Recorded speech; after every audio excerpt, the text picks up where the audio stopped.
Okay, so we're diving into your analysis of Alita, Battle Angel.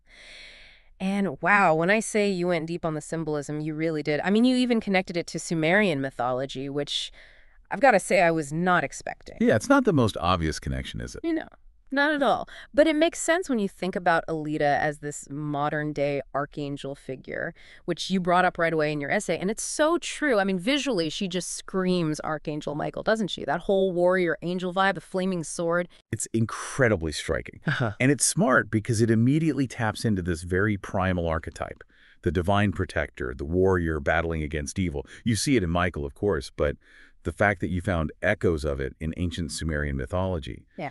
Well, it suggests that this isn't just a Christian concept, right? It speaks to something much more universal, something that's resonated with humanity for thousands of years. Exactly. And you went even further with the whole fallen angel concept, which I thought was brilliant because you contrasted it so well with Lucifer's fall from grace, almost like Alita and Lucifer represent these two sides of the same coin. Well, what's fascinating about Alita is that she's thrust into this chaotic world, this iron city, with no memory of who she is or where she came from. She's a blank slate in a lot of ways.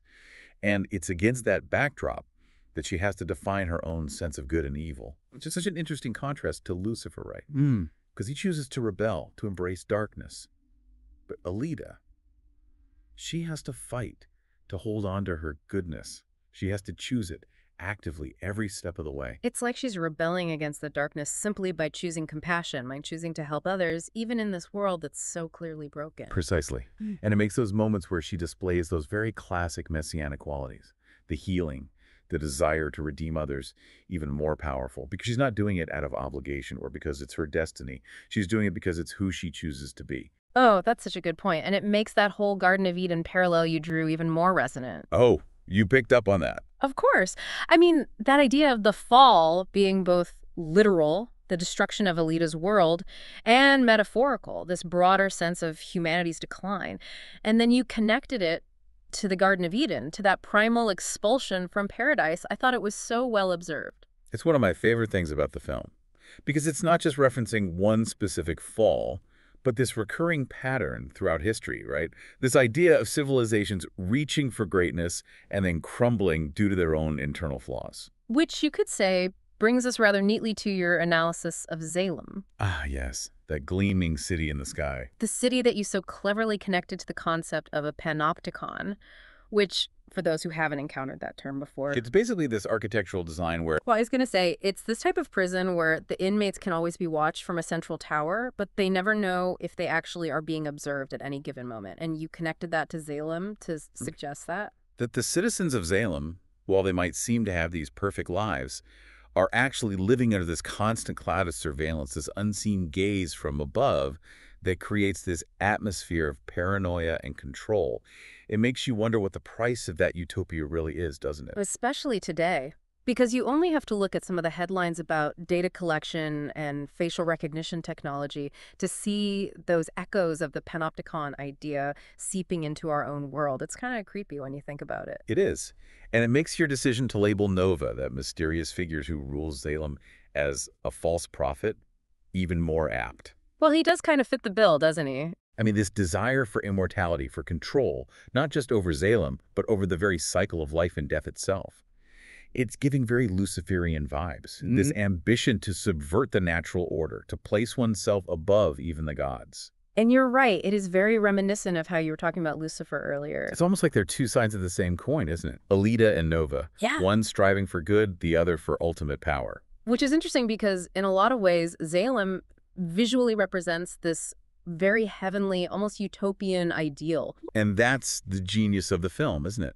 Because it plays with our expectations, Right. challenges us to look beyond the surface and question what lies beneath.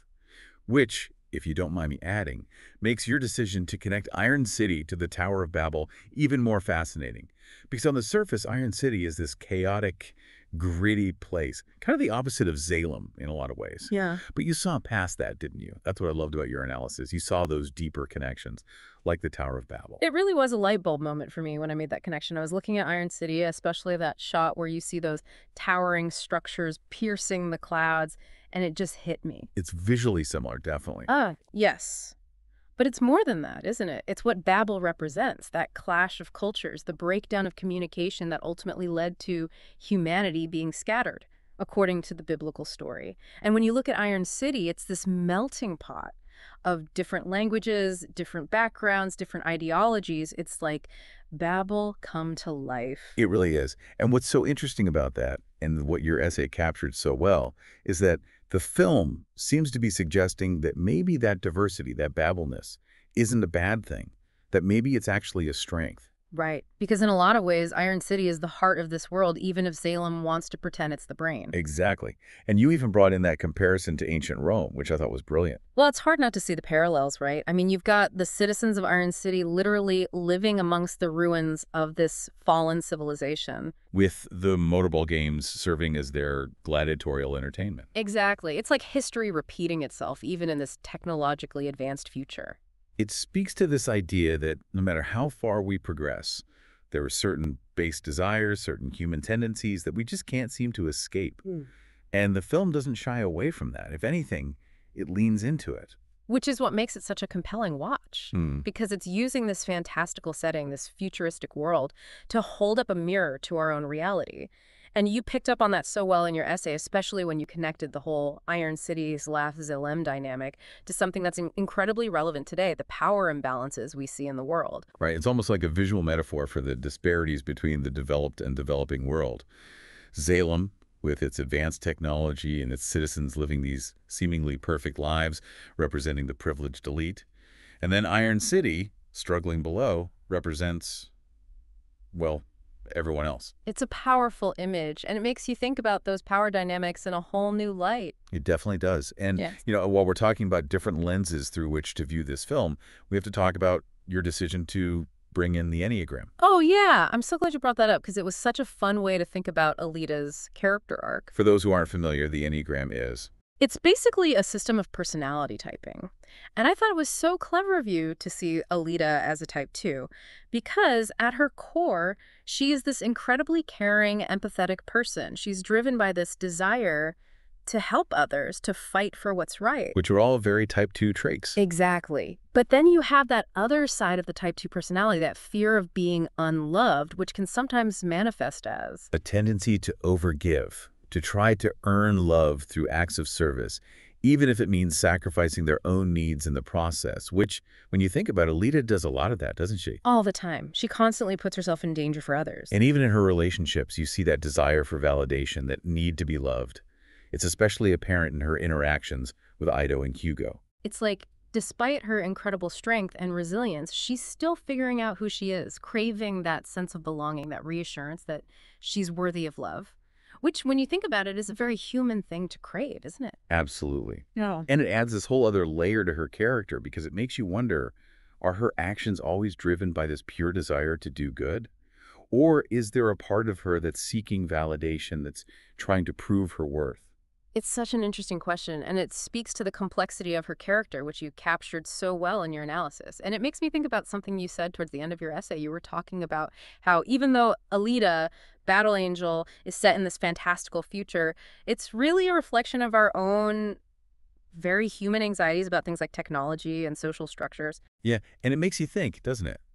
Like, is it really that much of a fantasy when you look around at what's going on in the world right now? It's kind of scary how relevant a lot of those themes feel today, which I think is what makes it such effective science fiction, right? Because it takes these anxieties we have and it gives them a tangible form, a narrative through which we can explore them. Exactly. And I think that's what drew me to your analysis in the first place, because you really got that. You understood that Alita, Battle Angel, isn't just a mindless action film. Oh, definitely not. It's using that action, that spectacle, to smuggle in these really complex ideas about what it means to be human in a world where technology is advancing at an alarming rate, where the gap between the haves and the have-nots is widening. And it does all of that while still being a really entertaining film, which is no easy feat. It's a delicate balance, for sure. But when it's done well, it's so effective because it makes you think, even after the credits have rolled. And your analysis, all the symbolism you unpacked, it just added this whole other layer to that. Well, good. That was the goal, to get people thinking beyond the surface, And you definitely did that. Which makes me kind of curious. Because your essay focused primarily on Western religious and historical parallels, which I thought you drew really well, by the way. But it made me wonder, what about other cultural interpretations? Could we view Alita through a different lens, maybe see her as a different kind of hero or savior figure? That's such an interesting question, and honestly, I don't know that I have the answer.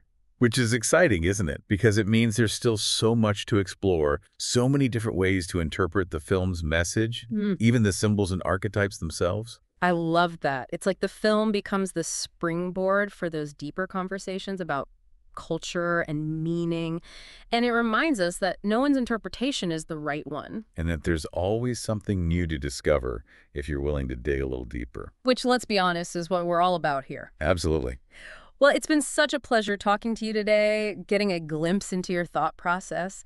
And it's always so fascinating to me how many different layers there are to uncover when you really start to pick apart a film like Alita, Battle Angel. So Yeah. thank you. Thank you for coming on this deep dive and sharing your insights with us. Thank you for having me. It's been a pleasure, really. And honestly, I feel like I learned something new just from talking through this with you. Always good to have a good back and forth with another film enthusiast. Couldn't agree more. And for those listening at home, keep those deep dives coming our way. You never know what hidden depths we might uncover together.